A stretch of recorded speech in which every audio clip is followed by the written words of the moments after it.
Get a mic to you. Mike, go ahead. Just when Jade hits those threes to start things off, just how much does that open up your offense and the number of options that become available at that Right. point? No, I thought, our ability to make some shots and then kind of blend in some post-ups. We had a couple bunnies that we missed, to start the first 5-6 minutes of the game. We got one of them back, and Zach got an and one. He missed the other one. But no, anytime we can have that complement of good decision-making, making threes, and then getting the ball at the rim with our size, we're going to put some people in some binds. Matt, you always talk about trust. The second half of that game, about 16 minutes or 13 minutes into it, Florida State cut that down to 9 points. You kept the same team on the field, on the floor, but you gave them guys some trust, and then Williams made the big play defensively and hit the offensive bucket. How big was that to you to let those guys know, hey, I have some faith in you too? Right. Well, I think, we have a lot of guys that, could start, and we bring starters off the bench. And so, even though there might not be guys that log minutes, sometimes we have some guys that timeshare, we have some guys that play a little bit more than other guys, but it also just depends on the game. So I thought they had made some tough shots in that stretch, and I thought defensively we were doing a pretty good job. We weren't doing a good job boxing out. We just had to reward ourselves and finish those possessions. But, to be in that position, and Sasha Stefanovic hadn't really gotten going yet. Ethan Morton found him a couple times, Travion found him. And, we just stayed with it. I thought those guys were doing good things. And I don't think it was anything to be alarmed about. But there's not too much of a drop-off with the people that come off our bench, if there's any at all. What would you say your offensive vulnerabilities are right now, if you have any? Just being able to get into offense. I think they make it tough for you to get into offense and run what you want. So we had to adjust some things and run some different things to try to manipulate that. And then your decision making has to come into play. Things can be open, but if you can't see it or make that pass through their pressure, it's useless. So just to be able to have overall decision making across the board. At times, we get into situations where it's good action, and then we don't see it clearly, we don't read it quite like that. But I thought tonight we had a lot of opportunities where our guys did do those things. But that just needs to get better, in my opinion.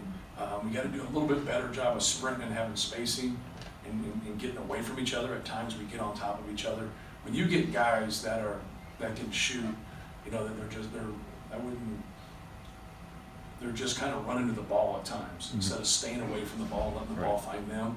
And so, but you'll have that with guys that can shoot because they just feel like the closer they can get to it, the better the situation. With those guys, they stay on top of you. So you got to back cut them. You got to open things up. You got to get pockets of space for people to post up or the people to drive, or they'll just take everything away. Then I think if you can keep us off the glass, that's another thing. Sometimes when we go through struggles, it doesn't look like it because we're getting on the glass, we're getting offensive rebounds. So we just got to keep working on our spacing, our execution, and then continue to work offensively on the glass. Coach, you guys were dominant most of this game, pretty much all of it. 26-point lead at one point. What does this kind of win do for you heading into conference play on Friday? For us, they've beat us in a couple close games. The last 2 times we played them, and just trying to be a possession better than them. Obviously, we were more than a possession tonight, but it was a good basketball team. They're going to beat a lot of people. They make it very difficult to their defense. They didn't have some of their size, 2 of their 7-footers, and they, against us now, bringing those guys in and wearing us down. I think that would have helped them. But for us, being able to get this win and just have confidence. Being able to beat Villanova in North Carolina in tough games, being able to beat these guys. Now going to Iowa, Iowa's coming here, but being able to play Iowa next after they've had a great road win. They've already proven they can beat a great team, on the road in Virginia. So just building confidence, trying to get better from each game, trying to improve. We're just okay defensively at times. And so we got to get better. Each time you play that next game, the schemes are a little bit different. So it's not the same team. You got to improve while the other team changes. And I think that's going to be a telltale for us going forward. We got to keep getting better defensively. And is this a point of pride for you as someone who's never been able to beat Florida State? Yeah. Just to have this team be able to help you get there? Yeah, just for your sanity, yes. Yeah, more than anything. It's hard, they take you out of, I mean, he needs to get all the credit in the world. He's been fabulous there. He's got a system, he plays differently, where we're all, people always tell us, like, hey, you guys run great stuff. I've stole everything that we run. I've stole every single solitary thing we run. And so I just take it and I put it into what we do and I switch it up. He's taken something defensively and nobody else does what he does. Nobody switches 5 ways and takes things out the way he does. People will do it, but they won't do it for the full 40 minutes. He goes into Duke, he goes into North Carolina, he goes to Louisville, he goes to Syracuse. He does it against, he makes people play differently, and he's been great at it. 2 Sweet 16s and an Elite 8, and so kudos to those guys. So just our ability to be able to finally get a win against them, even if it was 2 points, we'd be ecstatic. You guys, before the season, everyone kind of knew you had a lot of experience back there, a lot of weapons on offense. Are you surprised at how quickly that's all kind of come together, or do you think you could be at this level at this early point of the season? No, I thought so. I thought we could play. Doesn't mean that we aren't going to get a loss here or there. I mean, that's obvious sometimes that you're just, it's not going to be your night at times. But I wonder how good we can be when we're not making shots. Like, can we beat a good team when the ball doesn't go in? So when you look at our shooting tonight, you're 35 for 59, you're 12 for 25 from 3, you're 11 for 14 from the line. You shot well. You out-rebounded them, you have the same amount of turnovers, but you shot well, you're at home. So when you don't shoot well and you go on the road, can you beat a good team? That's going to be a telltale, even at home. That is the question that needs to be answered. As a coach, you don't want it to happen. You want to shoot well, right? But that's part of basketball. The ball doesn't always go in. Can we be good enough in those other areas to be really good teams? But no, I thought we could have a good team. I like our guys. I like our personnel. I like the makeup. I think some of the guys that haven't started for us this year that have in the past, I think they've shown their true character. Like they've really sold out to the team, and it's not personal. It's just you're just trying to blend groups in a way. We don't wholesale and go 5 for 5, but I still sub 2 and 3 at a time sometimes. And like they kind of play with the guys coming off the bench, play with those guys more than they do the starters across the board. So it's a little bit different, but it's still basketball. And you need to take the minutes you're getting and make more of it.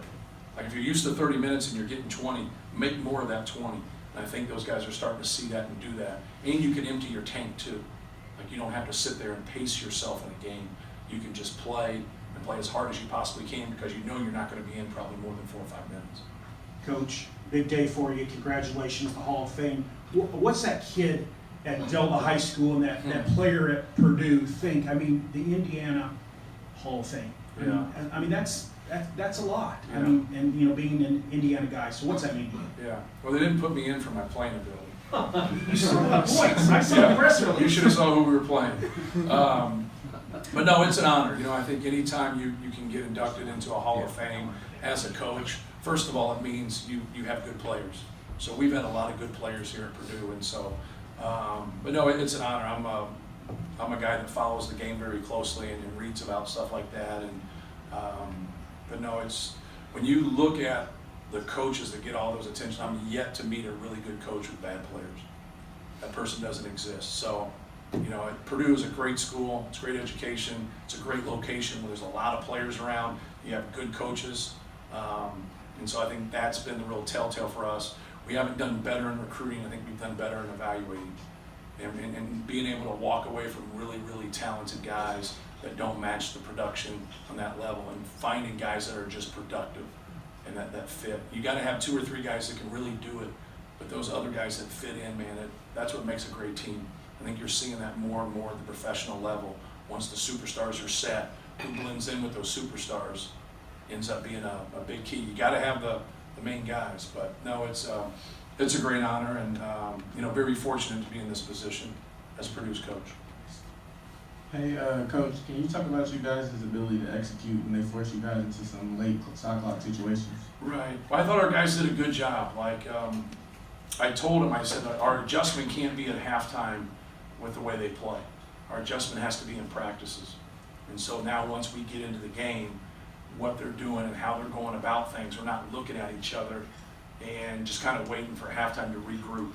We got to be able to understand what's coming and then be able to attack things. I thought our guards. We were trying to keep Isaiah and Eric fresh, and so we had a ball handler in there, you know, playing about 4 or 5 minutes.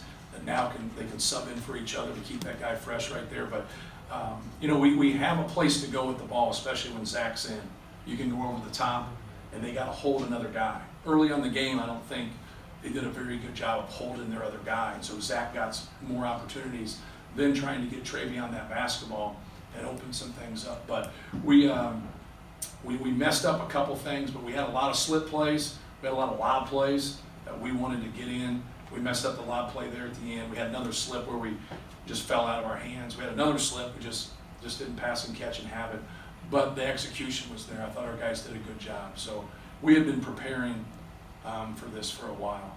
And so I think you can kind of see that. We had to play them in a tournament, and we beat VCU like a possession game the night before. They're not a good team to play the second night of a tournament, and that was really, really hard for us because we couldn't prepare for it.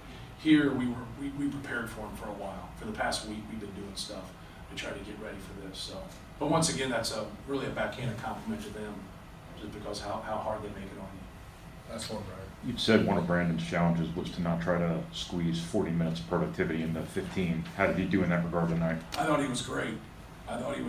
You know, we want him to be aggressive and shoot the basketball. He can really shoot. He can catch and shoot when people are on him. He's got a good shot fake. I thought when he caught the ball early when he was in there, took his time, took his shot, played off a shot fake and got a pull up one time, got a pull up later in the second half, and that's what he needs to do.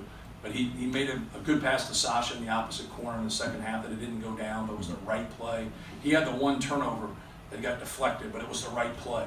And so he tried to advance it a couple times on the break, and that's just not his game. His game isn't starting plays. His game is finishing plays.